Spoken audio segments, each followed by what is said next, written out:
Bismillahirrahmanirrahim. Assalamualaikum warahmatullahi wabarakatuh. Alhamdulillahi rabbil alamin. Wassalatu wassalamu ala rasulihil karim wa ala alihi wa sahbihi ajma'in, amma ba'd.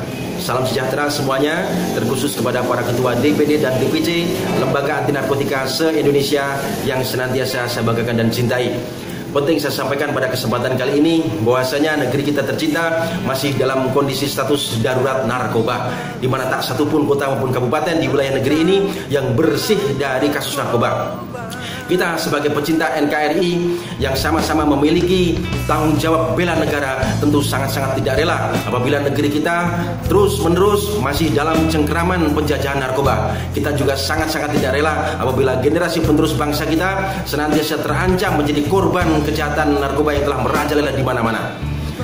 Terkait dengan itu, sampai saat ini Lembaga Anti Narkotika masih prioritas menjalankan program strukturisasi nasional.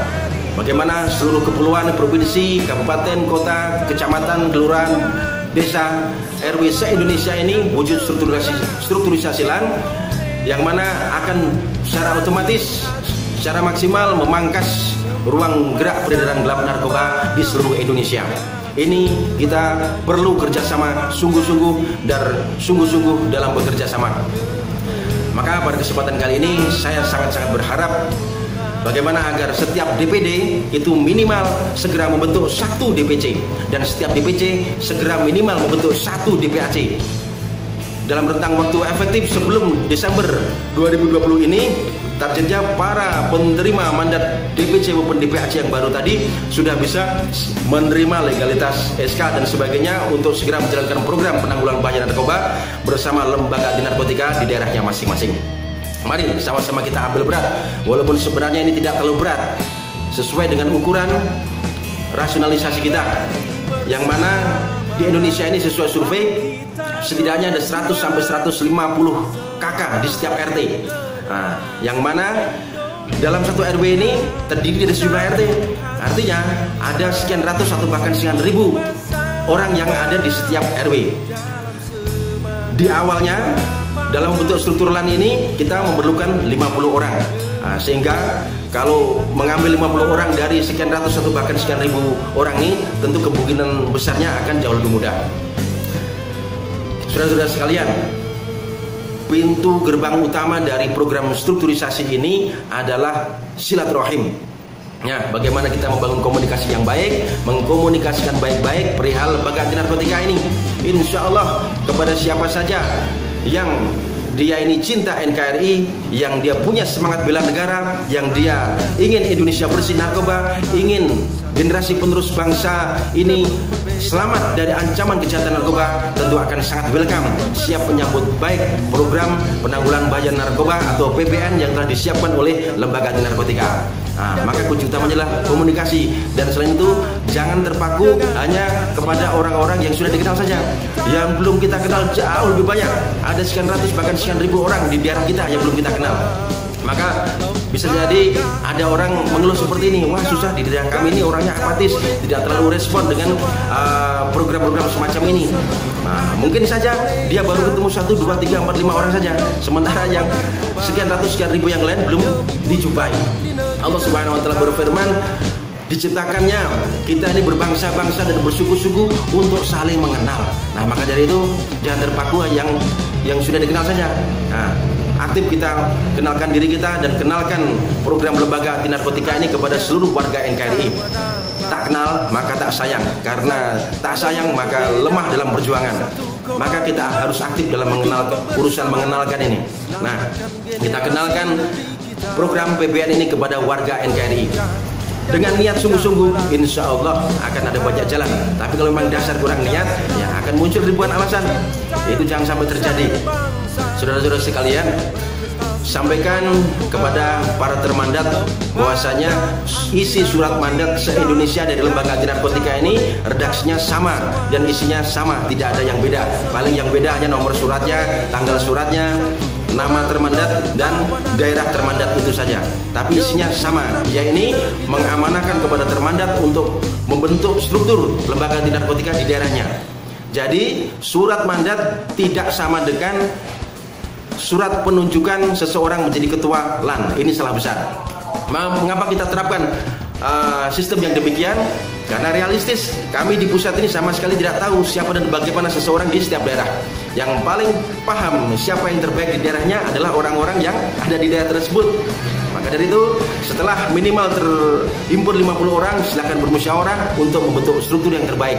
Dalam struktur di situ ada ketua, sekretaris, bendahara, dan ketua-ketua bidang dalam struktur tersebut. Silakan terapkan the right man on the right job. Jangan sampai salah pilih orang, terutama ketua. Pilihlah ketua yang betul-betul memiliki kualifikasi. Syukur dia baik dan pintar, tapi misal dia ini kurang pintar, mutlaknya dia harus baik. Karena kalau bukan orang baik, ini bahaya. Mereka akan rawan untuk bisa menimbulkan berbagai macam keburukan. Dia tidak segan-segan mengeksploitir, memakan korban, mengorbankan orang-orang di sekitarnya demi memenuhi ambisi pribadinya. Ini jangan sampai terjadi. Tidak ada arogansi, tidak ada otoritarisme, tidak ada diktatorisme di LAN ini. Semuanya tahta musyawarah. Tidak main tunjuk. Kau jadi ini ya, kau jadi ini, jadi ini, mau tidak mau, kamu harus mau. Tidak ada yang seperti ini. Semua harus dimusyawarahkan. Ini ada struktur yang masih kosong di jabatan ini, dalam posisi ini. Apakah Anda siap? Nah, ini dikompromikan. Tidak kita main tunjuk saja. Dan ada satu hal yang mengamankan bagi seluruh pengurus dan anggota LAN se-Indonesia, bahwasanya satu-satunya pihak yang punya wewenang untuk mengesahkan atau mencabut status keanggotaan seseorang dari LAN hanyalah pusat, bukan dari ketua daerah. Ketua daerah sama sekali tidak punya kewenangan untuk memecat orang dari LAN. Ini penting. Dan semua anggota sama-sama dilindungi oleh hukum, dilindungi oleh ADART, sehingga tidak ada celah untuk bisa terzolimi. Semuanya sama-sama punya hak dipilih dan memilih. Semuanya berhak menjadi ketua. Semuanya punya hak memilih dan dipilih. Ini penting. Jangan sampai ini dimandulkan. Jangan sampai.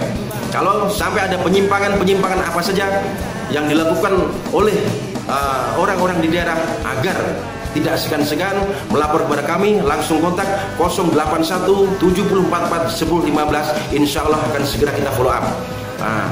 Orang-orang yang bermasalah ini bisa diberikan mosi tidak percaya, bisa dilakukan musyawarah ulang untuk restrukturisasi, menyusun struktur yang lebih baik, memilih ketua yang lebih baik dan yang terbaik untuk daerahnya masing-masing. Gunakan waktu energi kita untuk menjalankan program PBN. Jangan sampai tersia-siakan, terbuang percuma hanya untuk menghadapi atau menggeluti urusan-urusan internal yang sebenarnya tidak perlu terjadi. Ini penting. Mari sama-sama, sekali lagi, setiap DPD 1 DPC, setiap DPC minimal 1 DPAC. Dan sebelum akhir 2020 ini bisa segera menerima SK bagi para termandat yang baru tersebut. Semoga dimudahkan oleh Allah Subhanahu wa taala. Terkait kembali masalah kedudukan ketua LAN di daerah-daerah, itu agar dipahami bahwasanya sangat beda antara ketua dan kepala. Nah, mengapa ada ketua DPR, ada ketua MPR, bukan kepala MPR atau kepala DPR? Mengapa juga ada kepala kepolisian negara, bukan ketua kepolisian negara? Karena memang ini sangat berbeda. Kepala sebagaimana yang ada pada tubuh kita ini memiliki otoritas penuh, punya kemutlakan. Apabila kepala ini tidak ada, maka organ tubuh yang lainnya tidak akan berjalan, tidak akan berfungsi. Tapi beda dengan ketua. Ketua ini hanya sebagai fasilitator saja. Dia sebagai sosok yang dituakan saja. Maka sangat salah apabila ketua ini arogan, ketua ini diktator, otoriter, main tunjuk, main perintah. Ini sangat berseberangan dengan ruhnya lembaga anti narkotika. Maka salam di LAN ini salam juang LAN satu hati, bukan salam satu komando. Karena LAN paham, secara manusiawi tidak ada orang yang senang diperintah-perintah, tidak ada senang orang itu dikomando. Kamu harus begini, kamu jangan begitu, laksanakan ini, laksanakan itu. Tidak ada yang suka seperti itu. Maka marilah kita betul-betul menerapkan salam juang lan satu hati ini dengan penuh kehati-hatian, menjaga setiap hati yang ada di lembaga anti narkotika ini. Insya Allah kalau kita benar-benar satu hati akan senantiasa dirahmati oleh Allah Subhanahu Wa Taala, sehingga semuanya akan menjadi mudah, penuh barokah. Terakhir saya ucapkan terima kasih atas kerjasama dan perjuangan yang luar biasa para ketua LAN di daerah di seluruh Indonesia. Pasti dan pasti harus diyakini Allah Subhanahu Wa Taala akan membalas semua pengorbanan, semua perjuangan dengan yang lebih baik, yang lebih mulia, yang lebih tinggi, sebanyak-banyaknya dari Allah Subhanahu Wa Taala. Sekian, terima kasih. Wassalamualaikum warahmatullahi wabarakatuh. Salam juang lan satu hati. Narkoba, berantas tuntas, sama polisi.